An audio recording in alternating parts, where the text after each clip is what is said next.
Ah, Margaret, Mordecai's original love interest, the humanoid Red Robin of Regular Show.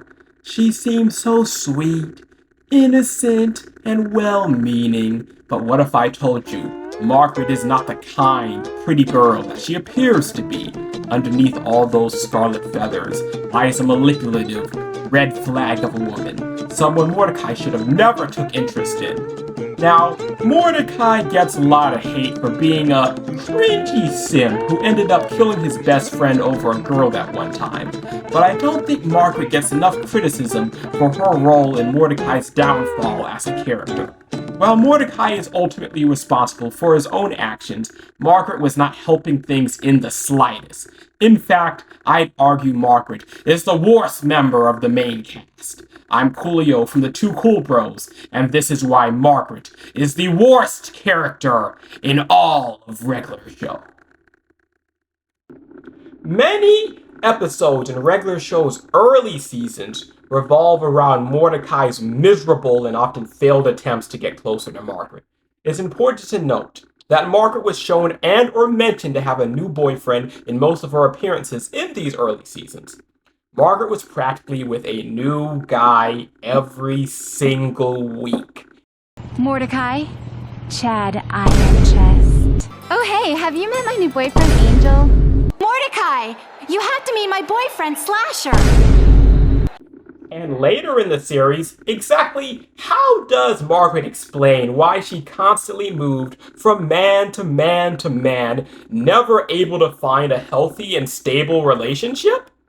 Guys are jerks. God, I know, right? Guys are the worst.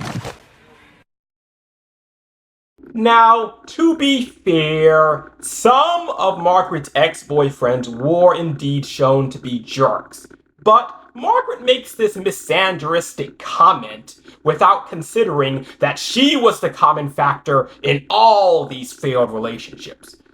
Might say more about her than the people she dated, eh? But despite this massive red flag, Mordecai continued to chase after her, and while that disgraceful simp behavior is on Mordecai, Margaret made things even worse. Due to Mordecai's awkward behavior, his crush on Margaret has always been extremely obvious. Like, let's get real for a moment. So there's no way Margaret didn't know Mordecai liked her. In fact, I'm willing to bet that she knew pretty early on. Maybe not immediately, but pretty early on. However, she blissfully kept him in the friend zone, using him for favors like helping her with her website or helping her water her plants. Oh, Mordecai? He's all right. It's not like we're dating or anything. I just let him come over and water my plants sometime. Which Mordecai did, all in the name of quote-unquote friendship. I can't believe you told her you'd water all these. What a chump. It's because Margaret's my friend. Yeah, your friend without benefit. But Mordecai, if Margaret is truly your friend, why is it always you doing things for her? Even before they were confirmed to be a couple, Rigby and Eileen were shown to do things for each other without expecting anything in return. On Eileen's end, for example, she trained Rigby to do a pull-up so he wouldn't fail a fitness exam at the park and get fired. But I don't recall a single episode where Margaret went out of her way to do Mordecai a favor, despite benefiting from Mordecai's willingness to help her all the time. I think Margaret was actively taking advantage of Mordecai's simping in this way. You could argue she was just innocently unaware, naive, you know? But in the episode Access Denied, Eileen teases Margaret about her relationship with Mordecai in a way that directly implies that the two banter like this fairly often.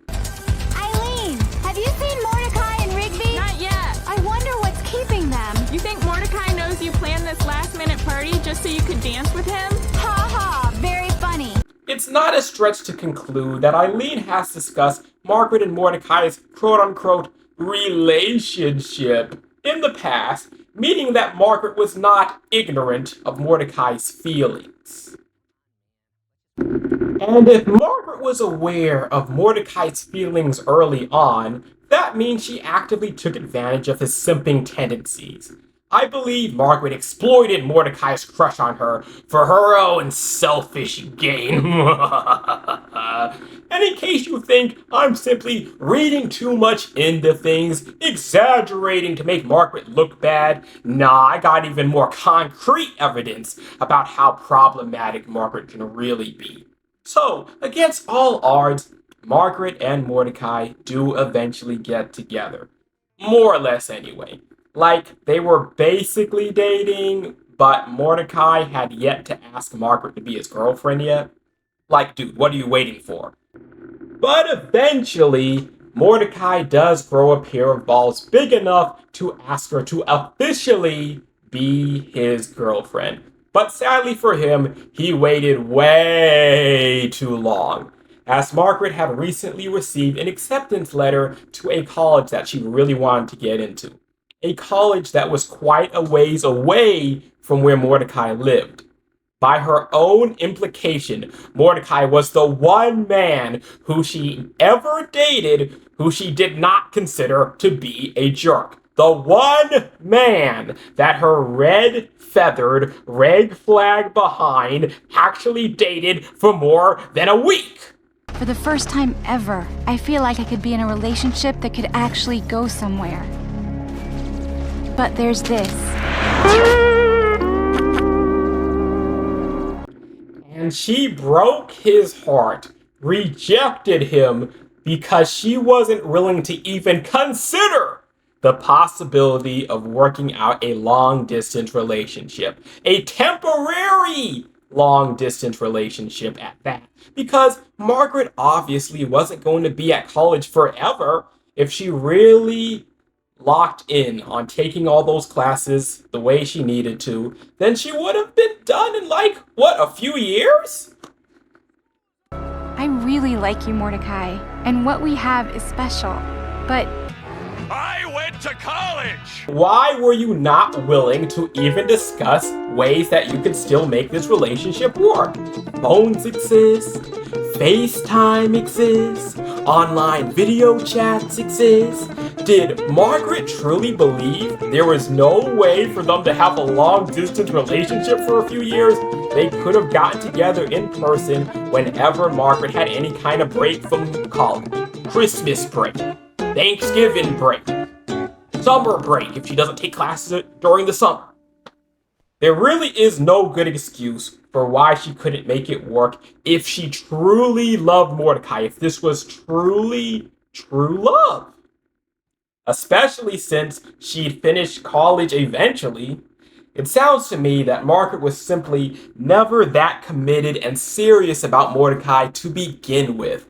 It's clear as day that Margaret never loved Mordecai the way he loved her. And don't get me wrong, that's fine. If Margaret doesn't like Mordecai to that degree, that's fine. You know, you like what you like. But while that's okay, why lead him on for this long? Only to drop him as soon as you get a fancy letter in the mail? They could have made things work. Margaret simply just didn't care enough to try. And it gets only worse from here. But before I get into all that, if you're enjoying this video so far, please consider leaving a like, subscribing, and tapping that notification bell, as it really helps out a whole lot. Much appreciated. Now, let's get back to that Margaret rant. So, after Margaret dumps Mordecai low-key like a bag of trash, Mordecai goes into a deep, dark depression before eventually meeting and dating a cloud girl named Cloudy J, or CJ for short. Mordecai and CJ are shown to have a very healthy, happy relationship overall, with Rigby even giving her his stamp of approval over Mordecai's worthless ex. Dude, CJ's way cooler than Margaret. Yes, I agree. Margaret does eventually come back, much to my dismay and disappointment. It turns out Margaret is going to be staying with Eileen while she finishes her degree by working at the news station. In other words, she could have had a temporarily long-distance relationship with Mordecai before getting together again now. It's even confirmed that Mordecai would have waited for Margaret to come back like a good little simp. Part of me is still waiting for Margaret to come back. However, since Margaret didn't even consider that option, Mordecai justifiably moved on to a much better woman. In the episode Merry Christmas, Mordecai, Eileen is throwing a big Christmas party, and she invites Mordecai, CJ, and of course, Margaret to it. Now, Mordecai freaks out and spends most of the episode understandably trying to avoid Margaret, who keeps trying to talk to him for some reason. And keep in mind, during their entire separation, Margaret never bothered to keep in contact with Mordecai or even check on him. But now the girl wants to discuss all the good times they had together in the past? No. So, due to classic, weird, regular show shenanigans, Margaret ends up basically cornering poor Mordecai at the Christmas party despite his desperate attempts to flee from her disgraceful presence. And then his toxic ex starts busting out emotional manipulation tactics. Think I'm exaggerating? Well, let's take a close look at what exactly she said, shall we? You're acting weird. Why don't you just talk to me? Maybe because you didn't bother keeping in contact with him at college, so he feels incredibly and justifiably uncomfortable with you suddenly coming back and wanting to talk now. It's just, things are complicated between us now, okay? Not if you just talk to me. Come on, don't shut me out. Margaret, you're the one who shut him out of your life!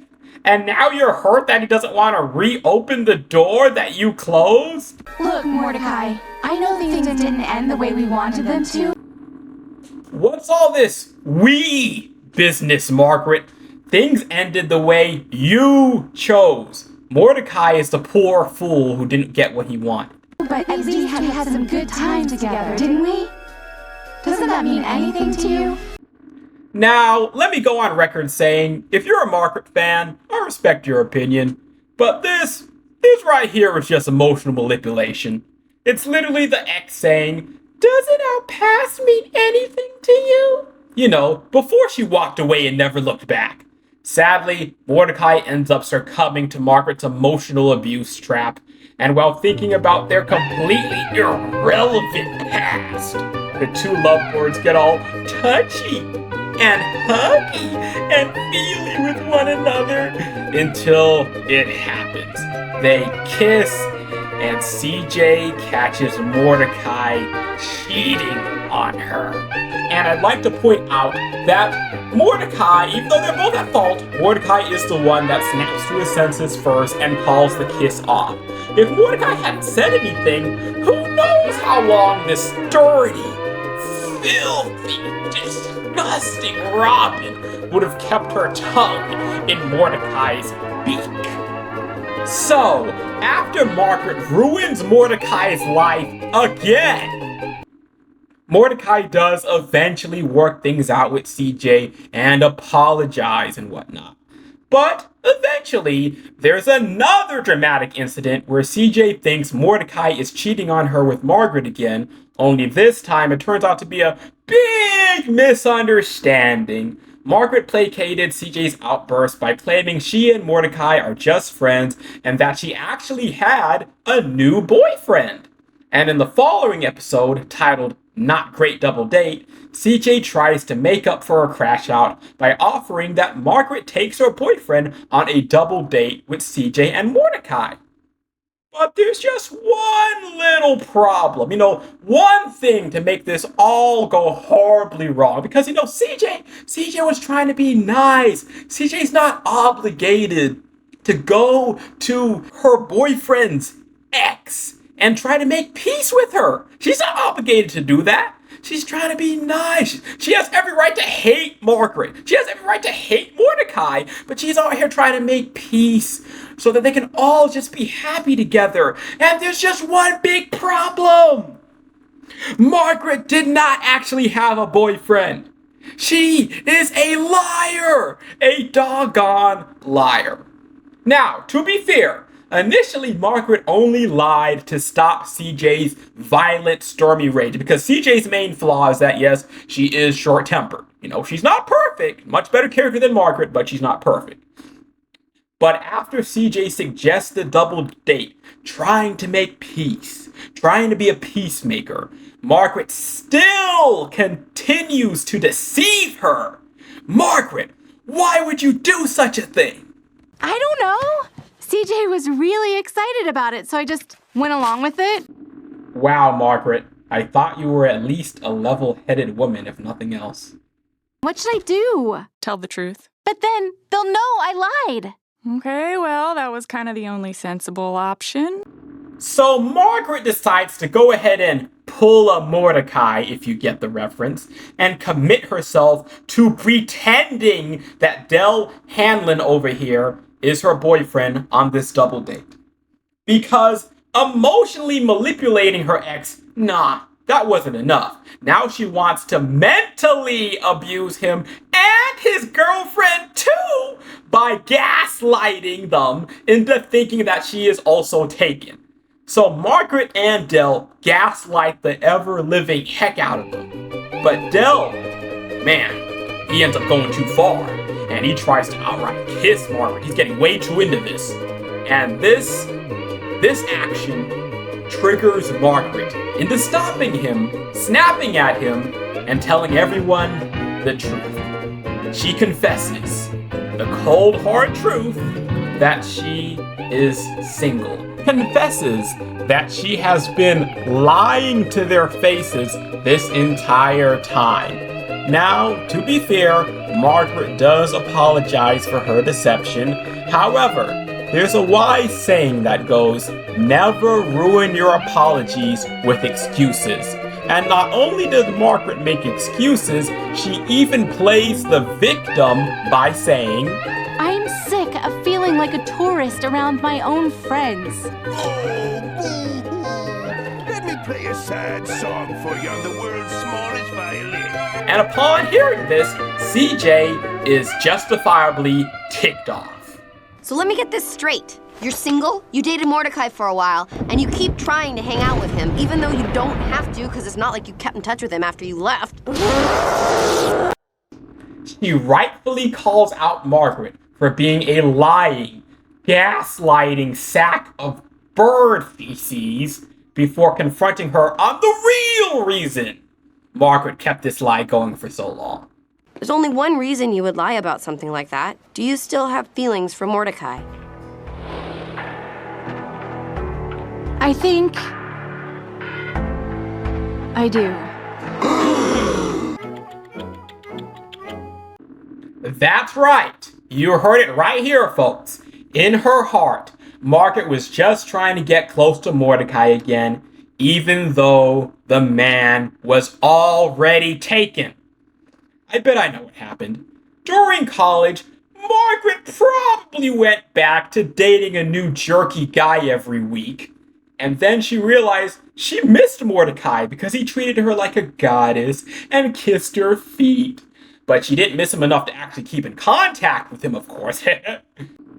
Thankfully, Mordecai runs away from Margaret after this, but sadly, he isn't able to flee from the awkwardness forever. All of this drama starts to make Mordecai question who his soulmate really is. And after hijacking Muscle Man's wedding to make a cringy speech about himself like an inconsiderate doofus after reading a letter written by Muscle Man's dead father? Oh my goodness, Mordecai. Golly. But anyway, Mordecai shatters CJ's heart in the middle of the wedding, leaving her running away, crying. They break up, leaving Rigby and Eileen to carry the romantic aspect of regular show by having a much healthier relationship. Later, Mordecai and Margaret decide just to be friends. I think it would be best if we were just friends. I am so relieved to hear you say that. Meaning, if you still shipped those two birds, if you were still a Margaret fan, even after all of this relationship drama, it was all for nothing. And to be frank, after what Margaret put Mordecai through, the two of them shouldn't even be acquaintances at this point. CJ really deserved better than dealing with both of these clowns. Wow, you two are pretty messed up. In conclusion, while Margaret can have her okay moments from time to time, and by okay I mean boring because she wasn't really that interesting of a character, but anyway, when it came to her relationship with Mordecai, she was nothing but an exploiting, freeloading, uncommitted, manipulative, toxic, gaslighting, life-ruining liar. She took advantage of Mordecai's simping while dating a new guy every week. When they finally got together, she dumped him upon going to college without even considering the possibility of a temporary, long-distance relationship, despite not keeping in contact with him this entire time. She later came back, pressured Mordecai into talking to her when he did not want nothing to do with her. And then she kissed her ex-boyfriend right in front of his new girlfriend. And then she gaslighted both of them into believing she was taken too, just so she could get closer to Mordecai again. And this is why Margaret is the worst character in all of Franklin Show. While Mordecai's story teaches the viewers the dangers of simping, Margaret's story teaches viewers what red flags to watch out for when looking for a relationship. I hope the Batgirl the writers gave Mordecai at the end of the series treated him better. Yeah, but the hose! No, Mordecai, you don't need any more Margarets in your life. Thanks so much for watching, and what do you think of Margaret? Do you agree? Do you disagree? Are you a Margaret fan? Are you a Margaret hater? Are you neutral towards Margaret? Let me know your own thoughts in the comment section below. Like, subscribe, share the video with a friend, and peace out.